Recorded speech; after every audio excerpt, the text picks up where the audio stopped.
কারণ বাংলাদেশের মানুষ জাতীয় নির্বাচনের জন্য জীবন দিয়েছেন। গণমানুষের এখন চাওয়া এবং পাওয়া যে জাতীয় নির্বাচন। আপনি যেহেতু সাংবাদিক, আপনাকে অনুরোধ করব যে আজই এখন থেকেই আপনি আপনার যেই মিডিয়া, সেই মিডিয়াকে একটি হানা ভোটের ব্যবস্থা করুন যে আগে জাতীয় নির্বাচন নাকি স্থানীয় নির্বাচন। সেখানে দেখবেন জাতীয় নির্বাচনের পক্ষে গণমানুষ।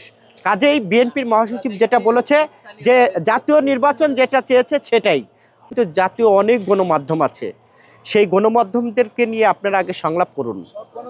সব গণমাধ্যমকে নিয়ে দেখুন, সব গণমাধ্যমের যখন এক জায়গায় যোগ করবেন সেখানে দেখবেন যে জাতীয় নির্বাচন আগে। দেশের মানুষ কখনো স্থানীয় নির্বাচন আগে চায় না।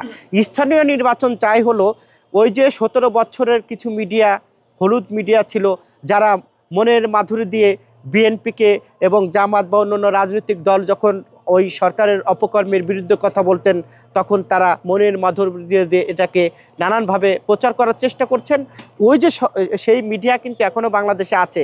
সেই মিডিয়াগুলোই এখন আবার নতুন রূপে নতুন সাজে বাংলাদেশের মানুষের এবং বাংলাদেশের রাজনীতিবিদদের বিপক্ষে অবস্থান নিয়ে বাংলাদেশে একটা কোলাহল করার চেষ্টা করছেন।